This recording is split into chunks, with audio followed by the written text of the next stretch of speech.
आज मैं फिर आपके सामने अपराध की एक और घटना लेकर आया हूँ। आज की अपराध की घटना हालिया है, बिल्कुल हाल फिलहाल की नहीं, लेकिन इसी महीने की है।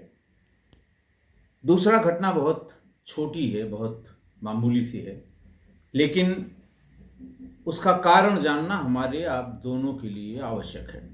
मैंने भी बड़ी कोशिश की, लेकिन उसका कारण बहुत साफ समझ में नहीं आया। हुआ कुछ यूं कि झारखंड प्रदेश के पूर्वी सिंहभूम जिले में थाना एक है जादूगोड़ा। जादूगोड़ा में एक गांव है दुकड़ू। दुकड़ू गांव में अचानक सुबह 9-10 बजे के आसपास पूरा गांव एक परिवार के घर के सामने इकट्ठा हुआ, चिल्लाना शुरू किया और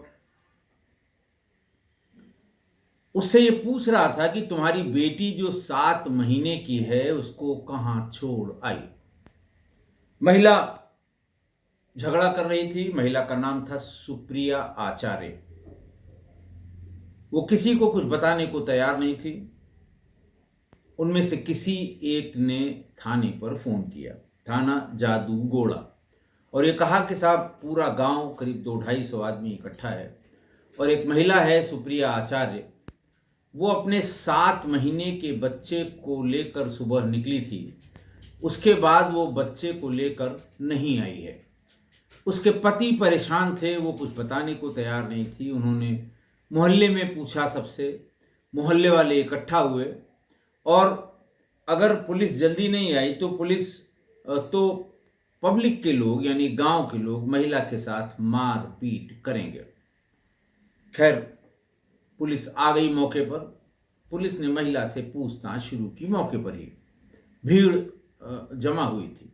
देखिए, झारखंड के इन इलाकों में थोड़ा सा जैसे बलि, नरबली, अंधविश्वास, जादू टोना और जो स्थानीय लोग हैं उनका विश्वास, जो स्थानीय जादू टोना करने वाले हैं या उनके हिसाब से उनका जो क्लैन है, उनकी जो सोसाइटी है, उसकी भलाई के लिए जो लोग काम करते हैं वो उन्हीं पे यकीन करते हैं।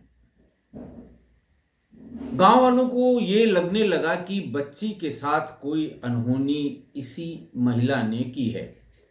हो सकता है किसी के ऊपर जादू टोना या इस तरह की आफत डालने के लिए इसने महिला बच्ची की बलि दे दी हो। गांव वालों का डर ये था, जिसकी वजह से पूरा गांव मिलकर उस महिला से बच्ची के बारे में पूछताछ कर रहा था।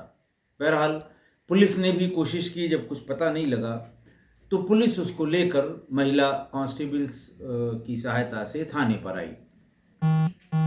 थाने पर वो लोग जो गांव के थे वो नहीं थे, तो इत्मीनान से पूछताछ की गई।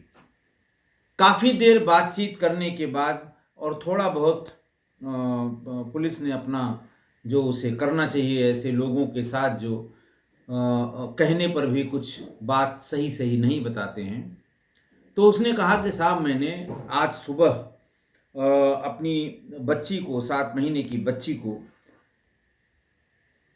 नदी में फेंक दिया है, गुड़रा नदी में। मैं सुबह नहाने गई थी और सुबह सुबह उसे वहां फेंक दिया है।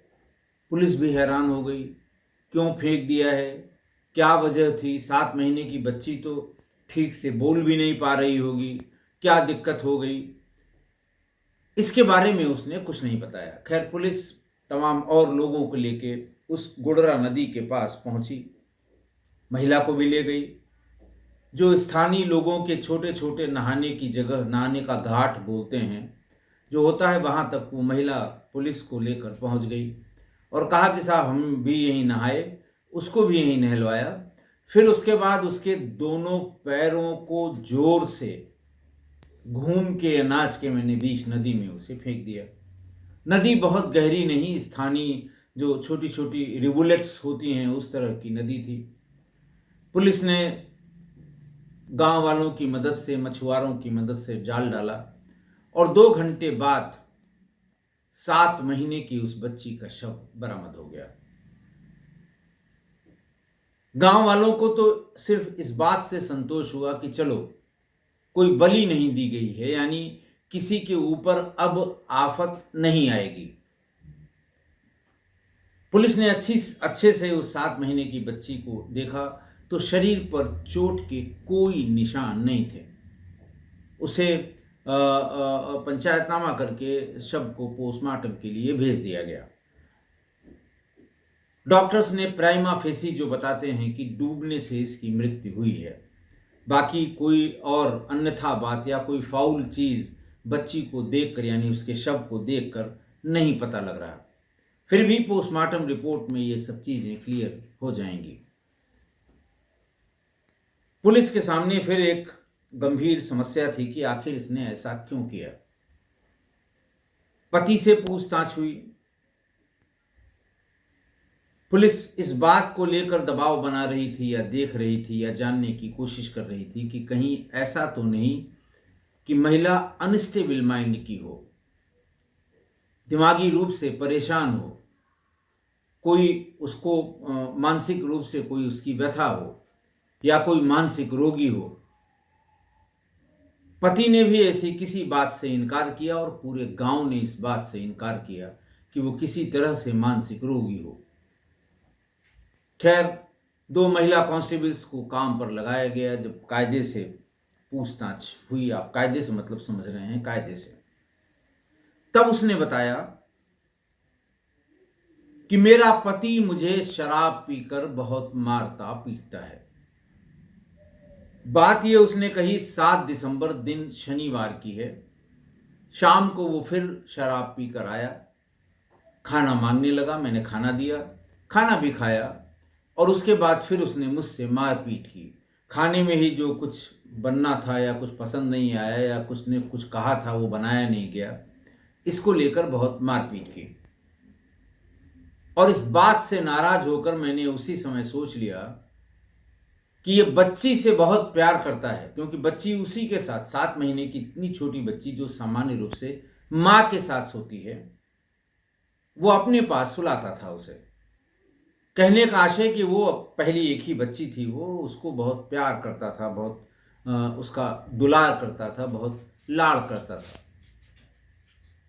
तो उसको सबक सिखाने के लिए सवेरे जब वो नहाने के लिए गई गुड़रा नदी में, तो नहाया धोया, नहाने धोने के बाद बच्ची को भी नहलाया।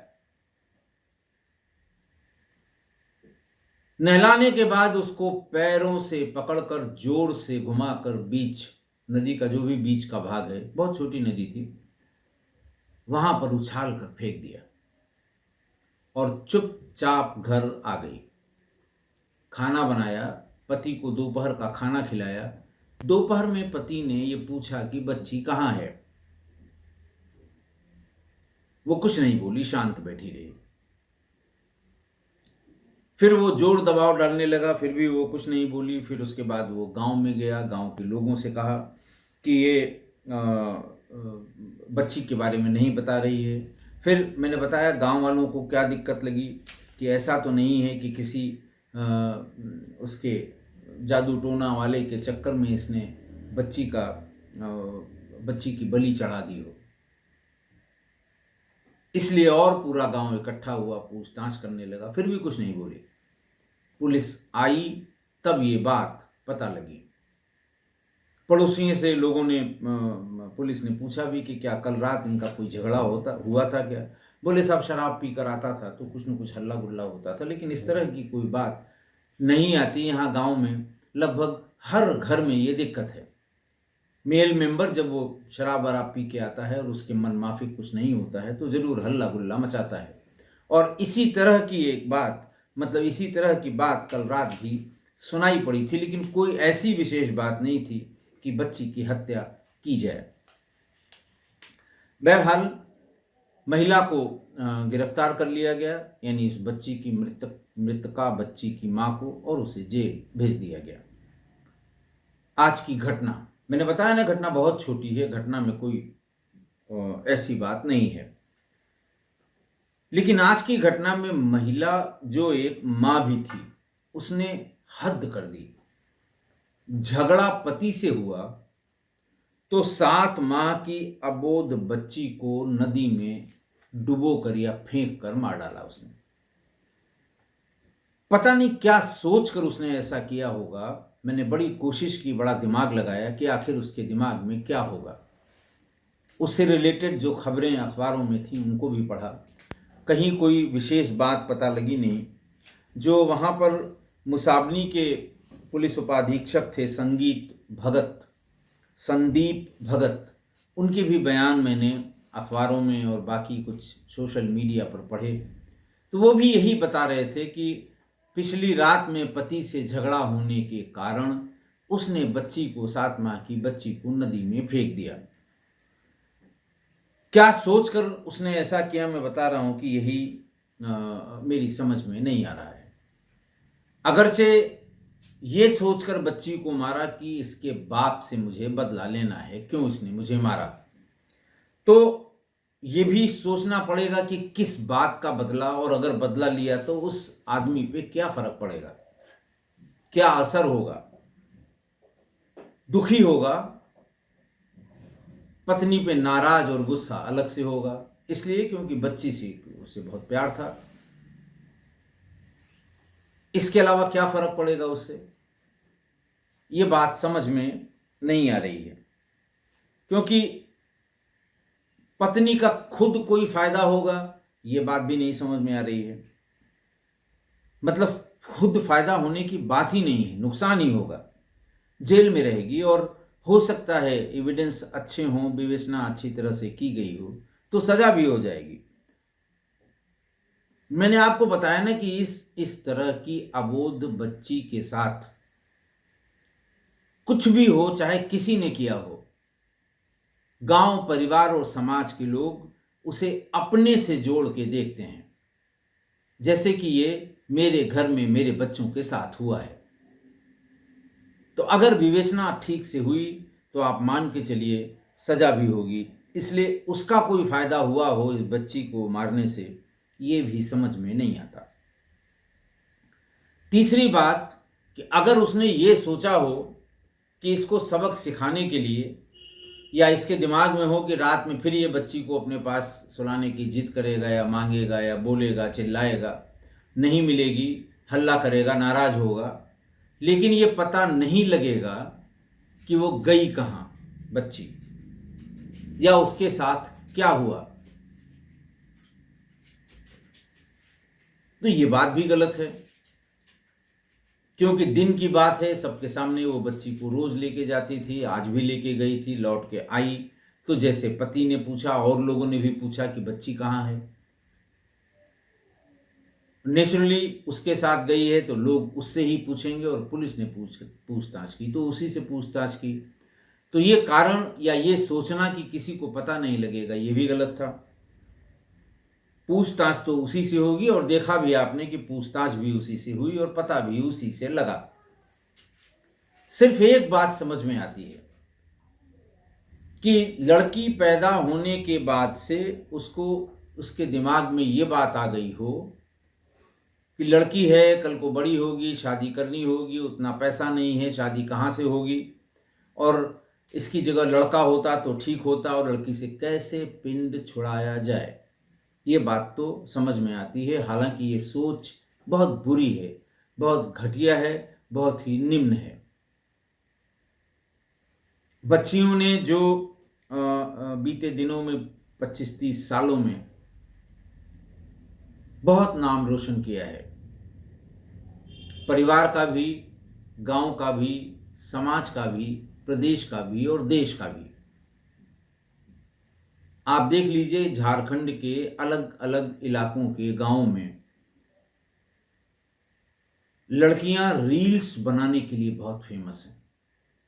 जितने फेमस यूट्यूबर और ब्लॉगर्स झारखंड में हैं, बिल्कुल दूर दराज के गांव की पढ़ी लिखी, थोड़ी पढ़ी लिखी या जानकार लड़कियां रील्स बना रही हैं, बहुत वायरल हो रहे हैं, उन्हें पैसे भी मिल रहे हैं, कहीं जाना भी नहीं उन्हें। ऐसे में ये सोचना कि ये लड़की पैदा हो गई, बोझ हो गई, ये बात भी कम समझ में आती है। लेकिन इसके सिवा दूसरी कोई बात, किसी दूसरी बात का लॉजिकल कोई एक्सप्लेनेशन नहीं है। बस यही कि साहब लड़की है इसलिए ये बोझ है, लड़का होता तो कोई बात नहीं है। अगर इसी सोच के तहत उसने ऐसा किया है तो ये बहुत ही निम्न कोटि की सोच है, और आज की तारीख में ऐसा सोचना भी पाप है। पहली बात तो ये आप देख लीजिए, अगल बगल परिवारों पे नज़र दौड़ा लीजिए, जान पहचान वालों पे नज़र दौड़ा लीजिए, माँ बाप की केयर उनकी बच्चियां ही करती हैं, बेटियां ही करती हैं। लड़कों का क्या, अगर सक्षम हो गए, नज़दीक रह रहे हैं, माँ बाप के प्रति प्रेम है तो वो केयर करेंगे, वरना जैसे ही बहू आई यानी उसकी पत्नी आई, वैसे ही सब फिर अलग होने की, दूर होने की बातें शुरू हो जाती हैं। बच्चियों की शादी करके परिवार से दूर कर दिया जाता है, फिर भी वो सबसे अधिक माँ बाप की केयर करती हैं। इसलिए ऐसे समय में, कम्युनिकेशन के ऐसे दिनों में, ये सोचना कि ये लड़की है इससे पिंड छुड़ाया जाए, ये बहुत ही घटिया सोच, बहुत ही निम्न सोच, और इसका सोचना भी पाप है। आशा है आप मेरी इस बात से सहमत होंगे। आज के लिए इतना ही। बहुत बहुत धन्यवाद।